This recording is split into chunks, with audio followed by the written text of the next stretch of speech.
chickens. So we are hunting for eggs. Did any of you lay some eggs? Here, let me see. What are we putting them in today? The basket? Yeah. All right, starting off in the nesting box where most of them don't lay, but I am hopeful. Oh, there's one. There's one over there. Oh my God, it's really hard to reach back here. It was close to the nesting box. In my basket. All right, yeah, let's put it in the basket. All right, one egg. All right, is there one? Yeah. Okay, pick it up.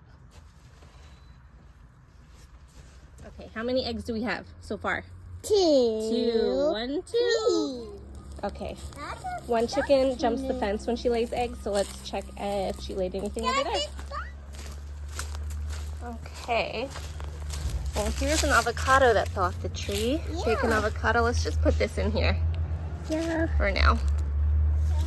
Okay. Okay, there's 2. Yeah. So Sparkles laid this egg. Yeah. And then our one chicken that lays in the nesting box, usually, I guess she comes over here to lay eggs now. Oh my gosh. Okay, so we have 4. It looks like we broke one of them. Yeah. So technically we have 3. 3, 4. Butters, you're supposed to lay in the nesting box. Okay, I'm gonna check one more time and see if you laid any eggs in the afternoon. Looks like a passion fruit fell. So it looks like there's 4 eggs for today in December. Thanks for egg hunting with us today. We'll see you next time.